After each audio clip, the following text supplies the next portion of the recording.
Daa'imman lama wal faana ajjeeftee harka ishee poolisiitti laadhatte. Tokko kanuutee ajjeeftee yoo ta'u tokko garuu billaatiin qaltee ajjeeftee jirti. Haati yommuu galtuu reeffa daa'imman ishee argite yeroo ammaa kana garuu gadda hamaa fi akkasumallee haala yaaddessaa keessa jirti.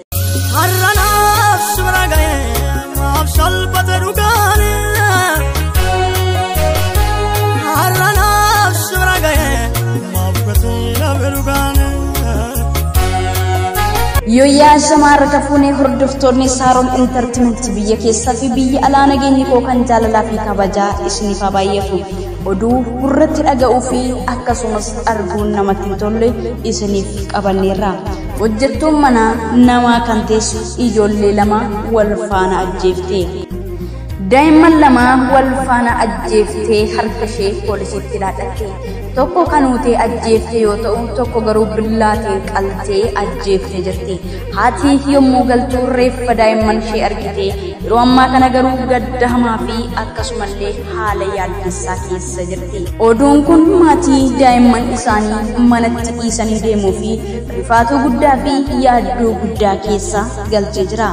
Magaalaa Finfinnee naannoo Boolee Arrabsaa jedhamutti kondoominiyeemii bilookii 51 irratti hojjettuun mana namaa mana teessoo sana daa'imman lama ajjeeftee jirti. Tokko qaltee kan ajjeefte yoo ta'u tokko garuu fuutee lubbuu baasteetti. Namoonni naannoo sanaa yaaddoo fi gadda guddaa keessatti kufanii jiru. Haati akkuma kaleessa gaddaa ijoollee koo tangalaa ijoollee koo dafeen qaqqabadha jettee hojiidhaa gara manaatti gaafa galtu wantichi garuu faallaa jireenya isheetti ta'ee mul'ate. Gaafa isheen galtu ijoollee ishee fayyaa osoo hin taane reeffa ishee yookiis immoo reeffa ijoollee ishee lafatti argitee jirti. Hojjettuun sun garuu akkuma lubbuu daa'imman lama wal faana baaftee tokko qaltee tokko mootee ajjeefte sanaan harka mootummaa yookiis immoo harka poolisii jalatti of galchitee jirti. Hojjettuun kunis daa'imman kana kan isheen ajjeeftee lafumaa kaatees miti. Namni lafaa ka'ee osoo hamaa fi balleessaan ittiin balleeffameenis akkasumatti nama hin balleessu. Egaa biyya keenya keessatti guyyaadhaa gara guyyaatti wanti dhaga'amuu fi wanti ilaalamaa jirus waan fokkataa fi jibbisiisaadha. Wantichi amanuus baay'ee nama rakkisa. Daa'imman obbolaa lama wal faana tokko qaluudhaanis tokko huutii yeroo ajjeeftu durattis ta'e akkasumas arguun namatti ulfaata. Haati kun daa'imman kana akkamitti akka jiraachiftuu fi akkamitti akka guddisaa jirtu akkasumallee akkamii fi haala kam keessatti akka deessee ishee qubatu beeka. Nama lama al takkaatti argachuun ni ulfaata akkasumallee al takkaattis dhabuunis gadda guddaa fi onnee namaa cabsudha. Egaa namni tokko ji'a 9 guutuu garaatti baatama akkasumas sana booddee gidiraa fi bal'inachi keessatti haati dandeessee gara addunyaattis isaan fiddeetti. Haa ta'uyyuu malee karaa hojjettuudhaan ijoollee yookiis obbolaa lama wal faana daa'imman ishee dhabdee jirti. Hojjettuun kunis harka mootummaatti harka ishee kennattee erga daa'imman lama ajjeeftee booddee harka ishee kennattee jalaa galtee jirti.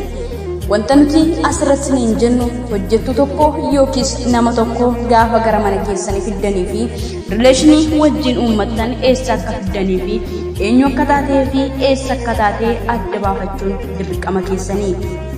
Isumarratti dabalatee immoo akkuma namummaa keessanitti akka dhala keessanii akka fira keessanii akkasumas illee akkuma nama tokkootu kabajaa fi waan isheedhaaf malu yookiis isaaf malu laachuun dirqama. Sababiin isaayyuu namni addunyaa kanarratti sooressa ta'ee yookiis abbaa qabeenyaa ta'ee dhalatee tokkollee hin jiru. Namni duwwaa dhufa duwwaa addunyaarra deema. Rakkataa isaa dhufallee akkasumallee rakkataa isaa deema. Carqii tokkoon dhufee carqii tokkoonis gaggeeffama. Isa kana jiruuf jireenya keessan keessatti dagachuun isinirra hin jiru. Tokko kan inni sooromu addunyaa kanatti tokko kan inni yoomus addunyaa kanarratti. Hojjettuun kunis jaallattee mana namaa hin seenne akkasumallee badii guddaa fi fokkisaa kanas kan isheen raawwattee akkasumaan miti.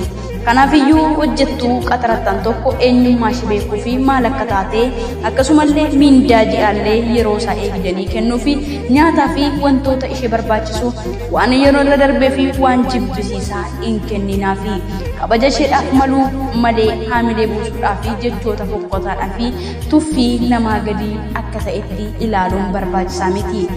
Akkasumallee kunuunsillee baay'ee barbaachisaa. Yoo ati hojjettu keen kunuunsine yoo ati ishee garboomsite yoo ati ishee miite akkasumas xiqilee irra dhaabbattee yoo ati ishee dararte kallattii biraatiin garuu kasheen simiitu dagachuu sirra hin jiru. Nama tokko fillafiitiidhaan yoo ati aaboo fi aangoo qabaattee humna qabaattee isa miite inni garuu kallattii biraatiin madaa ati fayyuu hin dandeenyeen akka inni si miidhuu fi akka inni si waraanu dagachuu sirra hin jiru. Sabiinsaayyuu hojjettuun kun tarii miidhamtee miidhama isheerraa kan ka'e garuu akkasitti lubbuu lama al takkaatti isaan cabsiisteerti. Ishee garuu harka mootummaatti of kennattee jirti.